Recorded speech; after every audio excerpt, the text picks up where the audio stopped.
Bienvenidos a Rage Reviews, primera entrevista internacional y con un grande del death metal, el señor, ahora lo vamos a presentar. Estoy muy emocionado porque soy un gran fan de Nocturnus. Bueno, voy a empezar a hablar en inglés. Estoy hablando con el señor Mike Browning de Nocturnus AD. Mike, welcome to Rage Reviews. How are you? Great, great. Nice to meet you, Martin. Thank you. Let's talk about the new album called Universal that will be at stores in mid-May, I know, at Profound Lore, no? Yes, May 17th.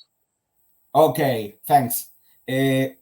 Was this record a sort of following concept about the story, you know, the conceptual continuation of Paradox?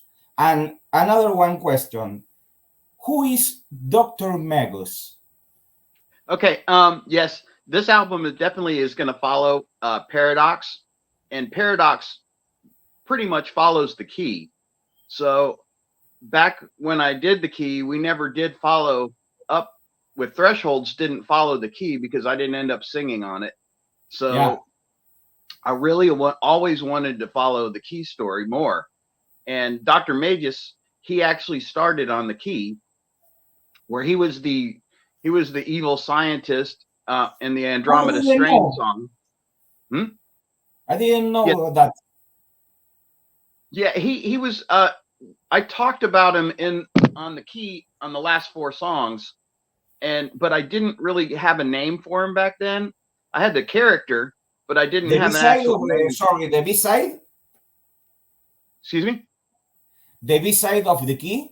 Right, yeah. It was it started with like Andromeda Strain, and then Droid Sector, and then Destroying the Manger, and then Empire of the Sands. And it was the story about him, but he didn't really have a name back then.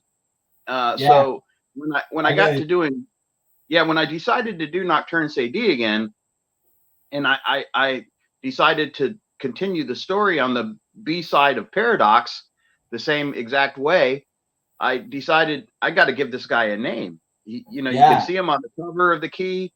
He's on the cover of Paradox. He's got a look. You know, he's our mascot, our band mascot, like Eddie and Iron Maiden. You know, so I don't know. I started thinking I need to come up with a name, and all of a sudden this name, Dr. May, just popped into my head, and I was like, that's perfect. You know, so I gave him a name.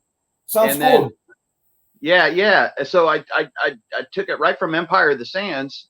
I took that and started with the Antechamber, into Return of the Lost Key and Apotheosis, and you know, I followed the story again with the last 4 songs, and then on Universal I picked up where it left off on Paradox. And he's basically sent on a mission to this giant floating tree of life and death in the universe, and he has to go. Well, he's already the bottom of the tree of the life. It's got 10 spheres or 10 portals, you could say. The bottom one is the Earth, so he's already been there and conquered that on the first album. So on Paradox, he gets all these powers and he gets the instructions on kind of like what to do. And then on Universal, he actually starts to go on a mission to conquer 4 more spheres on that tree. Amazing. And Mike, how did became the idea of get focused in conceptual records? I mean, which was your favorite conceptual album of all time? We have, for example, The Who, Kiss from the Elder, and Pink Floyd. I do like Welcome to the Machine a lot, Pink Floyd. That's a very good concept album if you're talking concept albums. You know, and also like with Operation Migraine, you know. That's another good one. And Tommy, you know, from The Who was actually a really good story as well. So there was a lot. There's been several bands, but the thing, and of course King Diamond, he's got some huge really good continuing stories on his albums.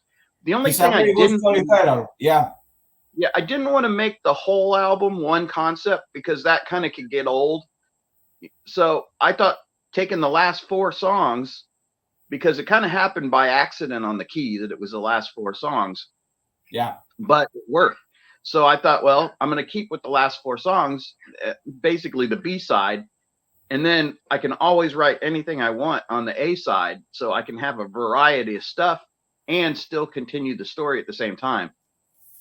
Yeah. Talking about the key, Mike, for me it was a masterpiece. I got a story when I bought the CD album. The owner of the store told me, this is death metal with keyboard. It's amazing. Talking about the key years, how did ERH Records first approach you to sign the band? Well, they were signing, they signed Morbid Angel. Yeah. And I think that was really the main thing was because they signed Morbid Angel. They were looking at other Florida bands. I know they wanted to sign Massacre at the time. I'm not sure why that didn't happen, but they wanted to. And so we had just put out that Science of Horror demo, and the demo was doing great. It was selling like crazy. We were getting really good reviews on the demo. And so Earache came to us and said, you got more sound right here. You got, other Florida bands just blowing up right now, So yeah, they gave us a contract. It wasn't the best contract, but at the time we were all young, and so we took it, and we didn't really know that we were signing a lot of our rights and stuff like that away. And the way we signed the contract was like everybody in the band signed the contract. So it was not just a record contract, but it was also a personal contract for each one of us. Yeah. So, there was a lot of stuff, and we didn't really have any kind of bargaining power because we were just a band with a demo out. And Earache was one of the amazing. Yeah, and Earache was one of the biggest labels at that time. They were signing everybody. I remember it was the owner. Yes. So when we got the contract, we didn't really know too much about it. We should have had a lawyer look at it, but we were all but we didn't do that, and we were just happy to have So we just, we signed it and we're happy at the time. And then, then we found out all these other clauses and things like that were happening. And like they're still selling our stuff and not paying us. Yeah. Okay. About your musician, how did you choose being a drummer and also sing in the process? Did drummers Dan Biller from Exciter and Peter Criss from Kiss were references for you?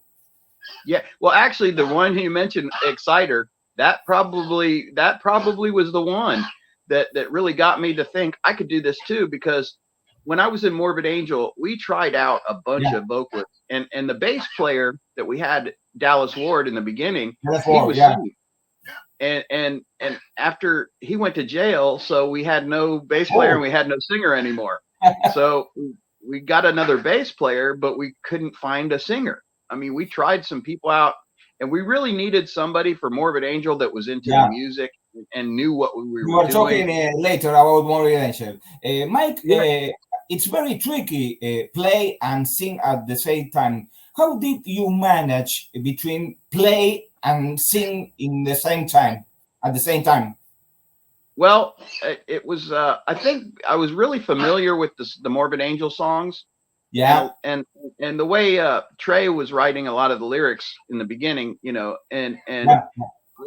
knew all the lyrics because I was there when everything was being written, and I wrote all my own drum parts. And I used to kind of like, when we played the songs, I'd kind of sing along with it anyway. Like when I'm playing, I like the words so much that I was kind of going along with it, thinking the words or singing them in my head while I was playing. Yeah. So when I tricky. saw them, Incredible. yeah, well, when I saw like Exciter, you know, Yeah. it was like he's doing this and playing drums, you know. So I was like, I'm gonna try it. So I tried it, and it just it worked because I was really familiar with the songs and the music and the words. It kind of went pretty easy. And after I started singing, then I started writing like Chapel of Ghouls and Demon Seed, Yeah. stuff like that. Whoa. I wrote a lot of those lyrics. All stuff. Yeah, great. Yeah, Demon Seed was actually my idea, the song title and everything. Oh, Yeah, I wrote all the lyrics to I didn't Demon Seed. know. But Amazing. yeah, once I started singing, I started writing with Trey, and we were writing the songs together at that part as far as the lyrics. So, and I always did my own drum parts in Morbid Angel. But Mike, you know, later it just kind of happened. we'll talking about Morbid Angel years. All right. Let's carry on with Nocturnus. Which differences did you find between the key and the second album, Thresholds? I always noticed that Thresholds, you know, was very guitar focused between, in comparison with the key. Do you have any memories of that era, or would you like to say something about Thresholds?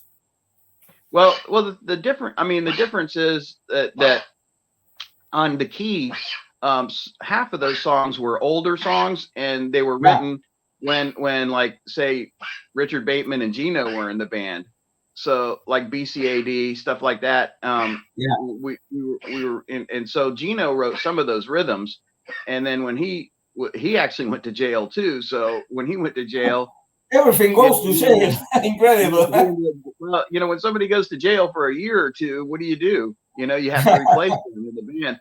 So when that happened, you know, Mike was already in the band at the time, Davis, and then we got Sean in the band. So when it came to Thresholds, Mike pretty much wrote almost everything on as far as the guitar parts and you know, stuff like that.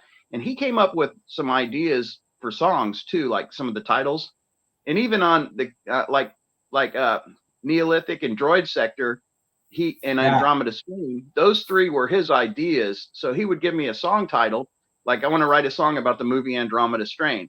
So, and he'd give me a couple lyrics, lines of lyrics, and then I would just write the whole thing and fit, and so I could sing and play it.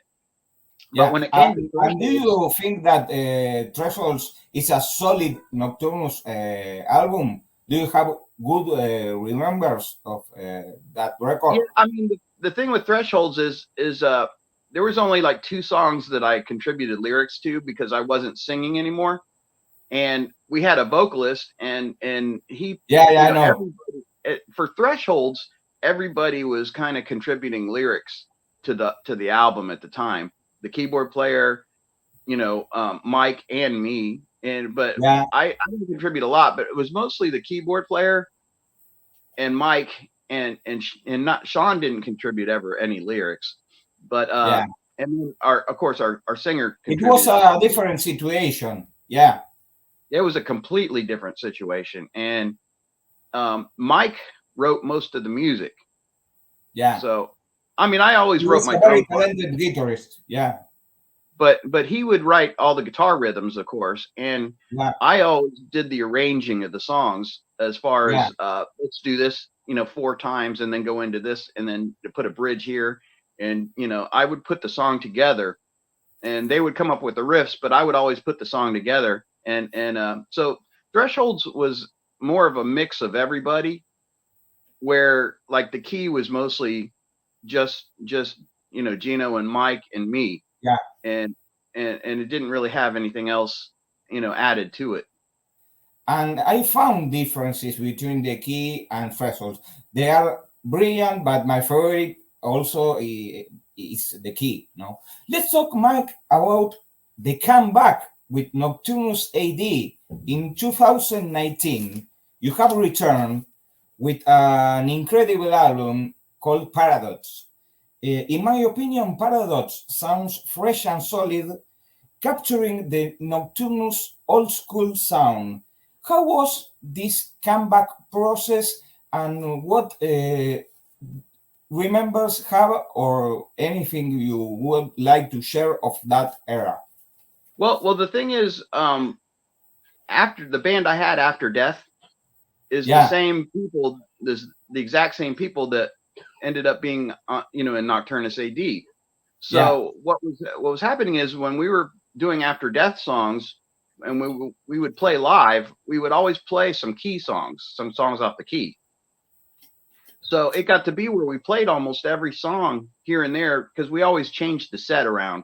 We yeah. don't, a lot of bands when you see them, they play the same songs every time you go see them. It's But we boring. always, yeah, so we always tried to change things every time we played a show. We probably tried to change the set list a little bit, even if it's just the arrangement of the songs order. We would always make a different set, especially if we were playing 2 or 3 nights in a row. So we'd always change. Yeah, it's very challenging. Yeah, yeah, agree. And so when we started playing more and more songs off the key, and we played pretty much everything, and then we had Maryland Death Fest come Whoa, and ask. I know, yeah. Yeah, it's a huge festival, and they said, they heard that I was going to do Nocturnus AD, and they said, why don't you do your pretty much your big opening show at Maryland Death Fest? Whoa. But here's the thing: we want you to do the whole key album, every The song whole in a row, album. just like Amazing. Amazing. Yeah, so that's a huge festival. So when they gave us that offer, I was just like, sure, we could do that, no problem. So we did, and it turned out really well for us. And ever since then, we just, it took off like crazy. Yeah, And we already were writing a couple new songs, but we didn't really have them quite ready to play live yet. yeah. So we went ahead and did the whole key album live, and it went really well. So we started writing songs from Paradox, and continuing the key story. So that's Yeah, I basically how know. that happened. And Mike, let's talk about Nocturnus AD fans. Did Nocturnus AD fans support buying, vinyls, CDs, T-shirts? In the case of younger listeners, does the streaming platforms like Spotify help to expose the band to potential new listeners? Well, it does. I mean, I think streaming does bring you a lot of new people that can hear the stuff that would have never bought it before. Not to say that they're We buying are it. old school guys. Yeah, but Profound Lore, our record label, is really good about pressing like collector things like cassettes. They did a run of cassettes. They're doing a run of cassettes for this album. They do colored vinyl, things that the old school people really want to collect. So that's the good thing about Profound Lore is they printed CDs, they printed vinyl, they printed colored vinyl, with the band. Yeah. Cassettes. So they printed everything you could pretty much print, and they also do shirts. They do a run of T-shirts, long sleeve. So everything for Paradox sold out, and something they don't do a huge run like a huge label, but they do a pretty good run of stuff. Yeah. And everything sold out, and so they repressed everything except for the cassettes and the colored vinyl because they wanted that to stay limited. A limited edition kind of thing. But the vinyl, the regular black vinyl, they repressed that. They repressed the CDs twice, and everything keeps selling out. So they are very professional. Yeah, they're a great label.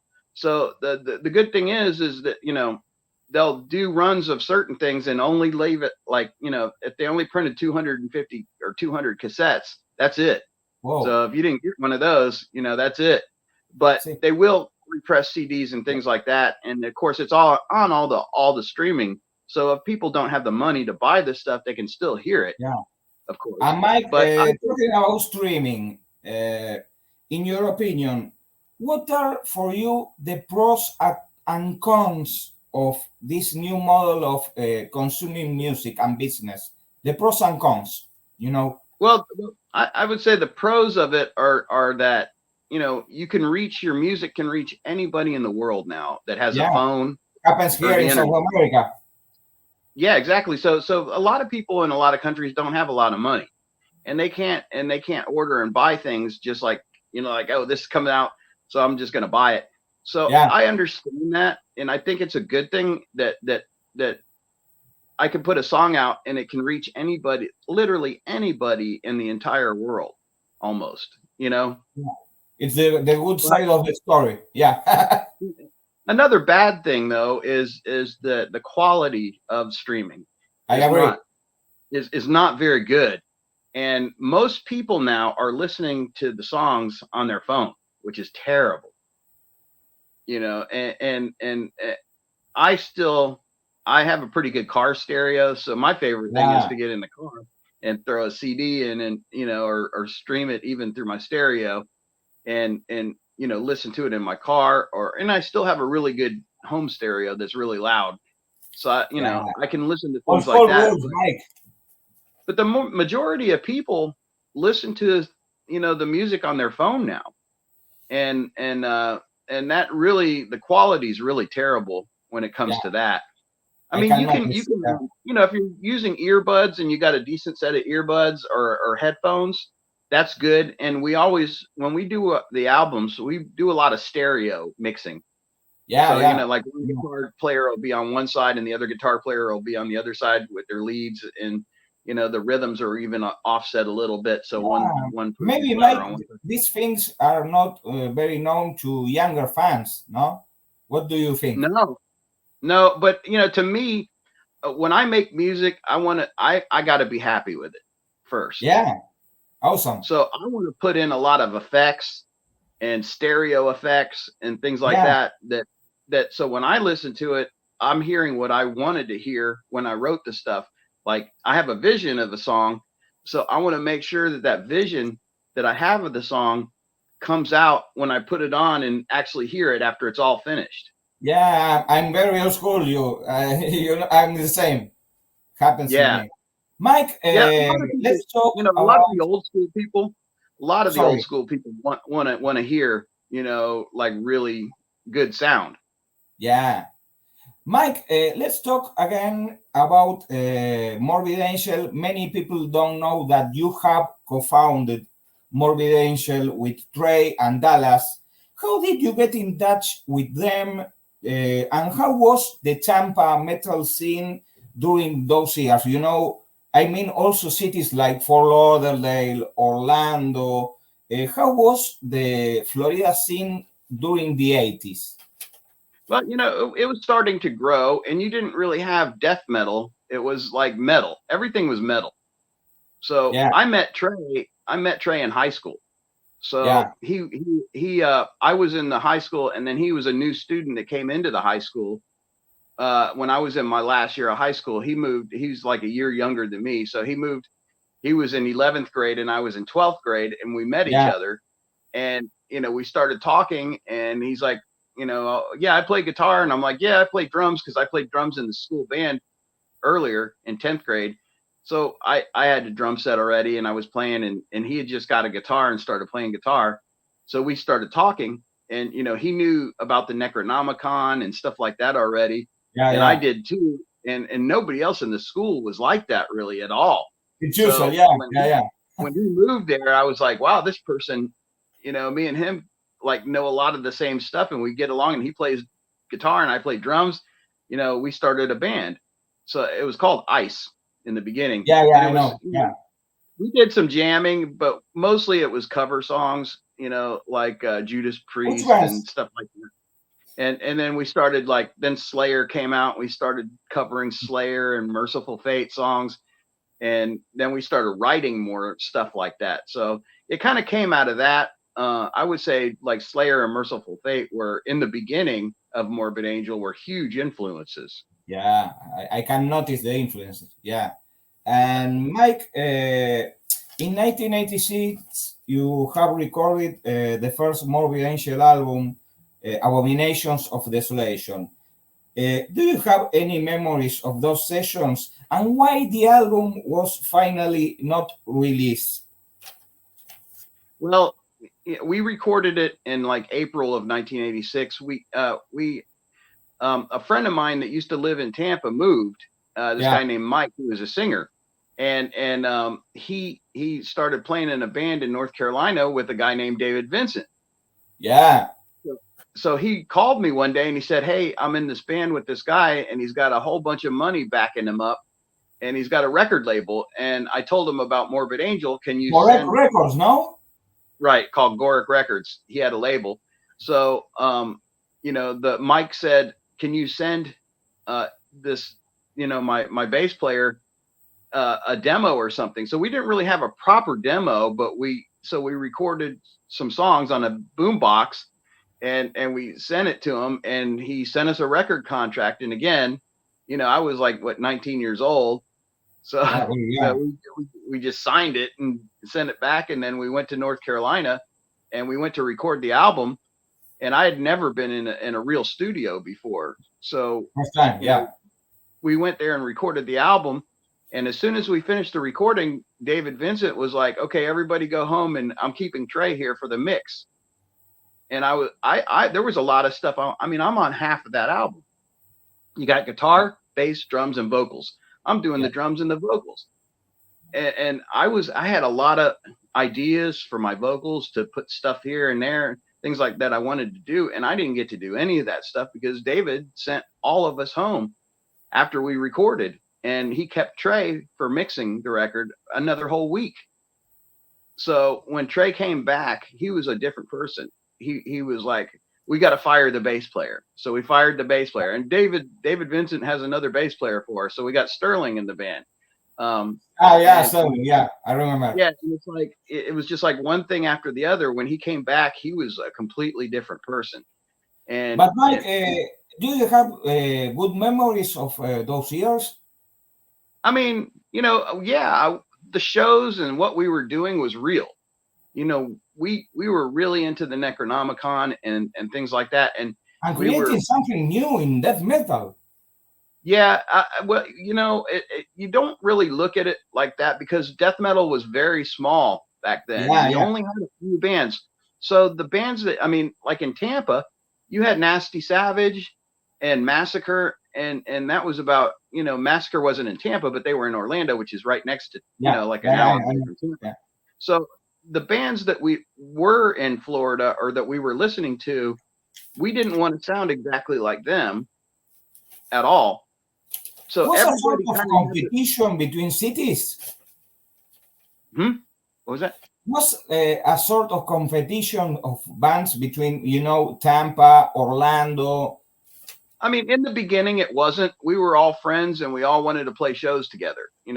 But for some reason, the more bands that came in Tampa, the more competition started at that point. Like in the 80s, there wasn't hardly any competition at all not until the 90s. The 90s really started the big competition in death metal, and everybody wanting to be faster or this or that, or more evil or this, it was like a big competition at that point. And I hate that. I don't think bands should ever compete. You want to be original. When you compete with somebody, you're doing what they're doing, but trying to be better at what they're already doing. And have your own input. Yeah, I agree with you, Mike. Yeah, I always thought it's best to be original and try to not sound like anybody else. It's a good thing to have influences, of course. Like I love Merciful Fate, but I can't, and I love Slayer, but there's little influences of that in the music, but I would never want to sound like exactly like those bands. Yeah. But Mike, also Morbid Angel and Nocturnus had a unique style. Yeah, they're completely different. Yeah, but unique. They are different. Okay, Mike, we have 30 minutes. The last question, and thank you very much, first of all, for having your time with Radio Reviews. South American fans, Argentinian fans, Chilean fans, we have many followers. Thank you very much, and good luck with Universal. I heard the album, and it's awesome. Thanks for your time again. And one more question. Would you like to mention your favorite 5 albums of all times? Oh God, I hate when this happens. There's so many good ones. Five, you know, only I mean, 5, not 10. yeah, I go back, you know, to like stuff like Led Zeppelin. Presence is one of my Yeah, favorite albums. I really like, you know, shoot, I like Slayer's second album, Hell Awaits. I like Merciful Fate, Melissa a lot. I like Celtic Frost to Megatherion a lot. yeah, wow. And What shoot, I cover? always have a problem picking a fifth one because there's so many. Um, I, I I like well, I would have to say, you know, like either of the two live Rush albums, Exit Stage Left or All the World's a Stage. You know, Oh, like I got to throw Rush in there for Rush sure. is an amazing band. I Yes, can hear exactly. in Nocturnus music the Rush input. Right, right. So I have a lot of old school in my top 5, of course. Okay, Mike. So let's start. Let's end the Yeah, I interview. got Would another you one. like to say something more? Well, I just want to say South America has been awesome to us. We've been to Chile like 4 or 5 times, I and know. hopefully, I think this time we might be able to do Argentina. So hopefully we can do something there. When we come, we're going to try to do something in South America where we could do a couple of shows. There are And many supporters of Nocturnus AD. yeah, Nocturnus. since we haven't been to Argentina, we've been to Peru, but we haven't been to Argentina. We've been Yeah. to Mexico several times. We So I have think, some issues with the promoter here.